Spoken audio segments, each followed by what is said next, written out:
Hey guys, Bud here with Mental Game Mechanics, and I am excited today to talk to you about the ability to shift your priorities and how it really applies to everyday life. The other day, was watching my little girl. My wife was out running some errands and helping her sister with a birthday party. And so I'm here at home just having a good time with my kid, playing, doing the normal thing, nothing out of the norm. And everything was just kind of running hunky dory. Kid was being as cute as could be. She's about 15 months old, and learning to walk and talk. And she's walking really well, but she's learning to talk and things like that. And just so fun to watch. If you have kids, you kind of understand that. Anyway, we just hanging out, and she kind of got to the point where she was getting real tired and a little bit cranky and rubbing eyes and doing what little kids do when they're kind of tired and ready for a nap. And so I'm sitting there and, okay, let's go put you down for a nap. And in my mind, I went, oh, if you're tired now, that's great, because we have a party to go to later, and I don't want to have you be cranky at the party. So this is perfect. So I got her ready for a nap, went in, laid her down, got her ready, and in my mind, in the back of my head, I'm going, okay, get a good nap, because I don't want you to be cranky. And so I set her in, leave, get my monitor, go about my morning, whatever, or day, whatever time it was. And as I'm doing dishes or whatever I was doing, hanging out, I kept checking on the monitor. And 20 minutes had gone by, then 30 minutes, and then 40 minutes, and then an hour had gone by, and she still hadn't fallen asleep. And I'm like, oh my gosh, seriously, kid? Like, you were pretty certain that you were tired and ready for a nap, And so, anyway, another 20 minutes goes by, another 30 minutes. Finally, at like an hour and 40 minutes, she falls asleep. I'm like, sweet. She'll nap for an hour and a half. I'll get her up in about an hour, and we'll be ready to go for the party. No big deal. And so anyway, I had to go into a room to grab something, and I walked in and I smelt it. It was, she had messed her diaper, and I'm like, oh, she just fell asleep. I don't want to wake her up. I don't want to change her and wake her up. Dang it, like, what do I do? And so I was like, okay, I texted my wife, I said, hey, she just fell asleep, but she also pooped, like, what do I do? I'm kind of new to this dad thing, and so I wasn't exactly sure what to do. And she was like, well, if you let her sit in the diaper too long, this can happen, this can happen, this can happen. And so, I thought in my mind, I'm like, oh, she'll be fine. No, anyway, the consequences of not doing something were greater than just waking her up from the nap. So I ended up, waking her up and changing, my agenda around just a little bit to get her up and get her changed. And we had a fine rest of the day. We went to the party. She had a good time. We had a good time. It was good. No problems. It was fine. But I was at a dilemma where my priority was, hey, you need to nap so that you're not tired later, right? That's, in my mind, that's what's going on.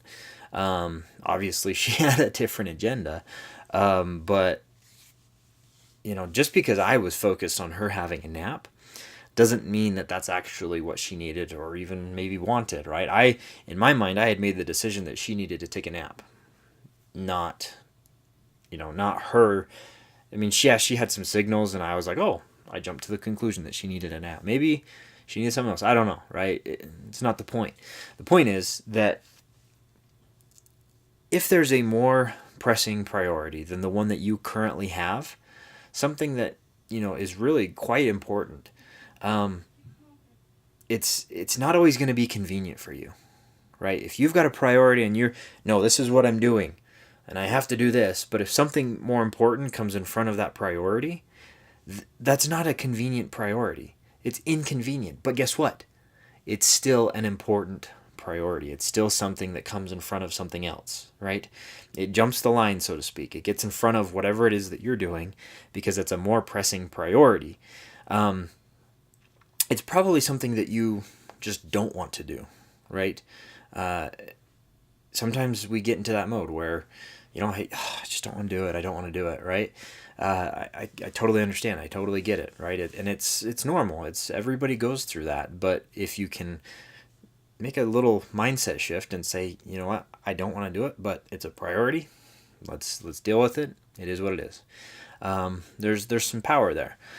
Because guess what? The right priority at the wrong time becomes the wrong priority. So, I hope you got that. So be willing to shift your priorities, because as we take on daily action and daily plans and different things that we're doing, we have to be aware of what's going on around us. We have to constantly be looking at the data around us, and that's giving us information that helps us make decisions. Because if we're working on something and we're so bullheaded in what we're working on, and we're unable to adapt our circumstances just a little bit because a new priority comes into play, something that's more important than what we're currently doing comes into play, we have to be able to make those adjustments on the fly, right? Sometimes it's really good to have that focus, but if something is really, really important, it's going to jump in front of you. Like, for example, you set aside focus time for work, and you're there working, writing, whatever you're doing, right? Building website, you name it, right? You're doing whatever you do, right? And you get a call from the hospital saying that your spouse or significant other is getting rushed to the hospital because they were in a freak car accident. That is a priority that takes precedent over your work. And if it doesn't, you've got to figure out your deal, because dang. Anyway,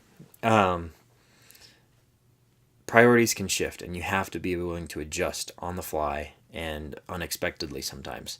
I'm not saying bend at everything that comes at you. Be willing to say no, but also be willing to recognize that there's a new priority that's coming into play, and we have to take care of it. I think we too many times just get stuck into that. Here's what I'm doing, and this is what I'm going to do, and we're unwilling to flex that just a little bit based on data points around us. In competition, I'd walk into a station fully confident in my plan of what I was going to do in my shooting competition, right? I saw this and this, and I was going to do X, Y, Z, and this over here, and I was going to move smooth here and do that, and I had all these plans in my head. And I walk into the station, and I shoot my first 2 targets, and the whole plan goes to pot because I did something wrong, or I was not expecting something else. And so I have to take that information, can't get mad about it, but what I can do is shift my focus, adapt my circumstances just a little bit, make a new plan, and go at it again. We can't just, oh, that failed, I give up. Oh, my plan, it didn't work, I better try it again. There's a lot of stuff that you have to be able to adjust on the fly. And think like a pilot. That's another good example. A pilot, he is flying a plane through air. Typically might not have landmarks to go off of, no road signs or traffic signs or flow of traffic to go off of. But what he is going off of is he's going off of gauges and meters and maps and digital, metrics and things like that. He's got his whole gauge of information in front of him, and he's watching all of those pieces of information, and he's making adjustments as he's going through the air, right? He sees this. Oh, hey, we're going to see some turbulence over here. We're going to swing to the left here just a little bit and get back on course once we kind of get by this turbulence that's coming up here, right? Sometimes we have to do that. Just because we're going from A to B doesn't mean we can't maybe go a little bit longer route from A to B, or maybe go a little bit shorter route if we're having to think through those things. And so, the other side of it too, right, is be willing to be flexible, but don't change plans or priorities at the whim of anything, right? if you plan something, stick to the plan as much as possible, but also be willing to recognize the other priorities that can come into play on a daily basis. Pilots know the course that they're going, but they're also very aware of what's happening around them, under them, over them, right? They have to have a 360-degree awareness of everything because, number one, they're carrying, dozens and dozens of lives, people on the plane. Number two, if they fail, their life is going to be, their life is going to be kind of wrecked. As a pilot, that would be a hard thing to deal with, right? If you failed to adjust the plan and something went wrong, right? I know it's kind of a grim example, but think about it, right?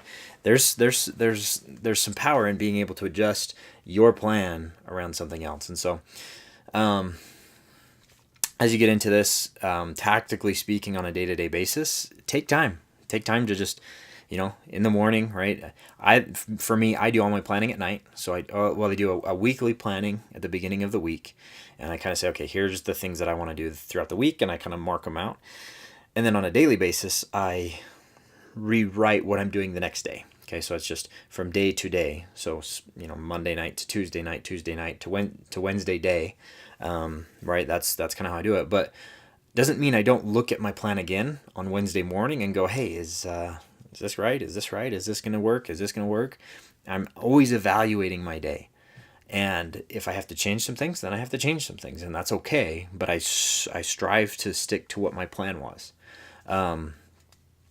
And so as you do that, it's going to bring just that a little bit of awareness, that little bit of measurement, that little bit of cognizance to what you're tracking, what you're trying to accomplish, and all those things. And lastly, to use another airplane example, if you just remember that a plane flying around the world, if it were to be 1 degree off at the beginning of its flight and go all the way around the world, it would be 500 miles off of its initial mark, simply because of that 1 degree.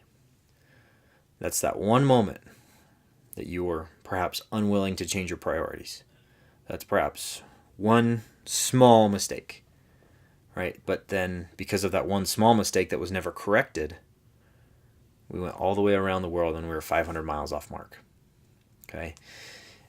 Keep track of what you're doing. Always be listening. Always be ready to understand what the next thing is. Always be ready to adjust and be willing to listen. Because if you can't listen, you can't tell, right? You have to be willing to listen before you can talk. You have to be willing to listen before you can do. There's power in listening, empowering understanding, and having clarity about your circumstances, your situations, and so on and so forth. And so I'll leave you with that and hope that by having this small mental shift of just because a priority is inconvenient doesn't mean it's not the right priority. And I hope that as you make that shift, you start to see some better results. You start to get more done, move through your day better. Instead of it being a rigid and frustrating experience, it's maybe a little bit more of you're going with the flow, but you've got a very tactical, structured, strategic plan. And if you can do that, you can start getting way better results. You're going to start seeing changes in your life, and you're going to start growing as a person as well, because there's a lot of things that go into relationships. There's a lot of things that go into all the different responsibilities and priorities that we have. And if you can recognize that there are shifting priorities and that there's people around you that maybe need your help when you don't necessarily want to be of help, but you still go do it, there's power there. And so just a few things. But to wrap up, I just thank you for your time and hope that this is a small mindset shift that's going to change the results that you're getting in your day-to-day life. And I'll leave you with that, and I'll talk to you in the next one.